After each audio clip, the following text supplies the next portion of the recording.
So, welcome back to another OOP series. Essentially, in this video, we're going to take a bit of a turn from the last video, and we're going to look at this scope resolution operator. As I said in the last part of the series, or the last video in the series, it sounds scary, but it's really not. Now, the scope resolution operator has a few uses, and in this video, we're specifically going to look at using it to access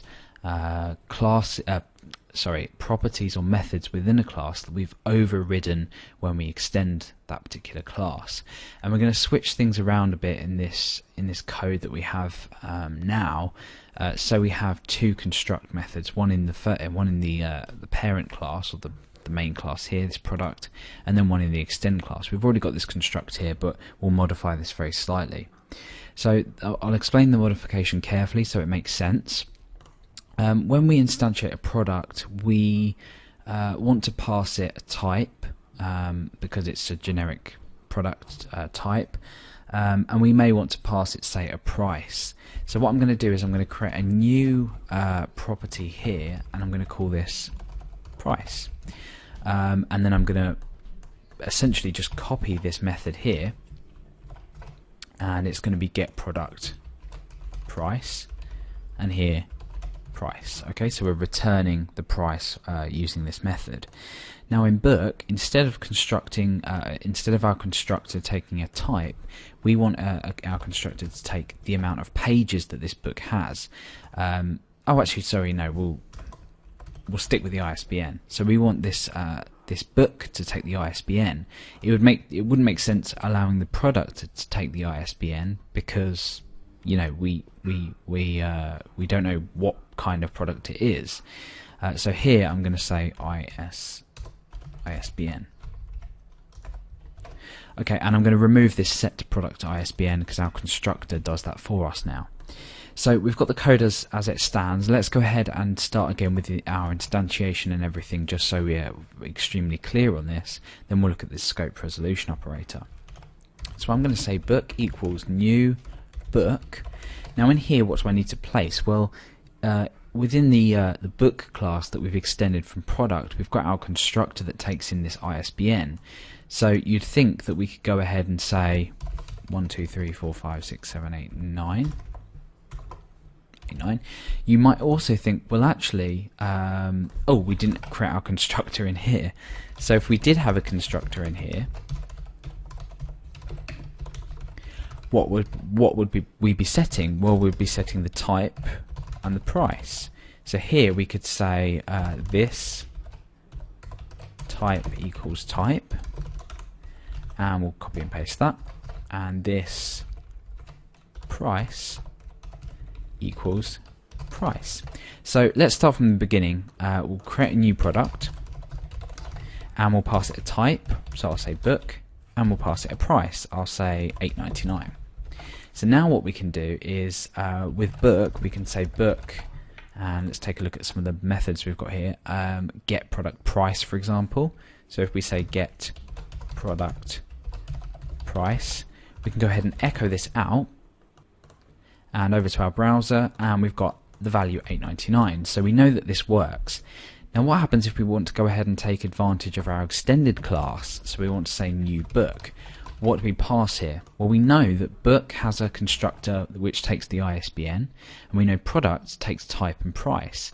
So essentially what we could do, at the moment it's not going to work, what we could do is pass it a type. So we said children's, and then we said our price, so $8.99, and then we pass it an ISBN. So I'm going to pass it 1, 2, 3, 4, 5, 6, 7, 8, 9. Okay, so let's go ahead and try and get the product type and the product price. So echo this. In fact, let's just do it individually. It's going to make it a lot easier. So book get product type. Now we would expect children's to be displayed. So let's go ahead and refresh. That's right. So let's go ahead and now say get product price, and then we'll do the ISBN as well. So we need 3 here, get product type, get product price, and get product ISBN. So let's go ahead and refresh. Well, you'll see that we're just returning children. Nothing sort of seems to be working here, which is odd because, you know, we're passing through a variable and it's not working. Now, what actually is happening here is that we've overridden our product constructor class, and we've overridden that with construct. Now, if we didn't pass anything to here, you'll see that we'll get an error, and it says missing argument 1 for book construct. Okay, so we're missing the variable ISBN, when really the first thing that we want to be defining is type. So essentially this now has been rendered useless, and what we need to do is we need to use this is one method of doing it. There are better ways of doing it, particularly in this example, but this is going to demonstrate a point. We're going to use the scope resolution operator to actually call our original overridden constructor.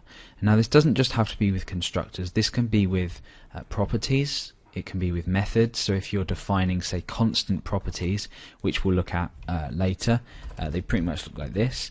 We can use the scope resolution operator to retrieve them as well.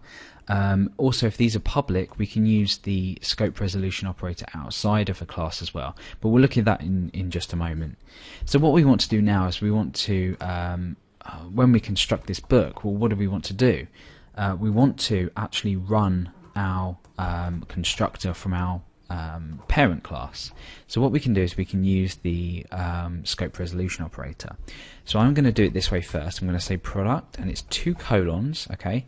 Now we can have either space here, but I'm just going to keep it all in one. So we're going to say product and then construct. Okay. So now when we refresh, we obviously have an error, but that's because we need to pass in some particular variables. So we obviously need our parentheses here. Let's go and pop them in. We need to pass in the type and the price. So what we can do is we can opt into actually take the type, the price, and the ISBN in here. So we can then pass this through to our original constructor. So that's quite confusing, so let's just go over this. Now, in product, we have a constructor which takes a type and a price. This is if you're instantiating the product class. We've extended the product class, and we've created a subclass which is called book. Now, when we create a new book, as we're doing here, we need to pass in the type, the price, the ISBN. The type and the price will be taken back to the original class, and these will be set with the values, and then we'll take this additional variable here, or this additional parameter, and we'll place it within the type within our book class. So essentially we're just saying, well, set the ISBN, but then go back and set the type and the price for our parent class as well, because that information is important as well, otherwise we wouldn't be extending our class. And we've done this by calling essentially our product class here. Now, we don't need to use product as the name, because obviously if you go ahead and you say change this this name at any point, and you change this here, if you have a lot of these with a scope resolution operator calling different properties or methods within your parent class, you're actually going to have to go ahead and change these. So what we can do is we can use parent, the parent keyword, and that essentially says, the parent of this, access the value of the parent of this. So we can use parent instead, and I'd recommend you do so. So now what are we going to do? Well, at the moment we're going to return an error, or several errors, because we haven't passed the required variables through, or the parameters through, which is type, price, ISBN. So now what I'm going to do is I'm going to say children's, as we did before, and you'll notice it's everything's becoming a lot easier now. We don't have to use separate methods to actually set things, and therefore we could actually go ahead and if we do have any set methods, we can get rid of them, but essentially we don't really want set methods. We can do it when we instantiate. Anyway, we'll go ahead and put a price in, we'll go ahead and put an ISBN in as well. Let's go ahead and refresh now. no errors, perfect. We can assume that everything's working correctly. Now what we can do is we can use the getProductType, the getProductPrice, and the getProductISBN methods to retrieve each value. So let's go ahead and do that. Remember, before it didn't quite work, so getProductType, and let's go ahead and make sure we echo that because we're only returning the data. Refresh. Oh, of course, hold on. Yeah, there we go. We need to set this ISBN, not this type. Okay, so that was a small mistake on my part. However, now that we're actually setting the right value to the right property, you see that we've returned children's with this. Let's go ahead and just copy and paste this line, and we'll say get product price, which obviously we're going to return $8.99. It's straight after it, but it doesn't matter. We're just outputting for demonstration. And now we'll say get product ISBN, and we refresh, and lo and behold, we have our ISBN on the end here. So essentially now we've instantiated this object, which is a subclass of our property class. We have access to all of the methods and indeed the properties within this as well. So we've used the scope resolution operator here to actually access an overridden method. So we've looked at the scope resolution operator and how we can use it to access methods that we've defined, that we've overridden.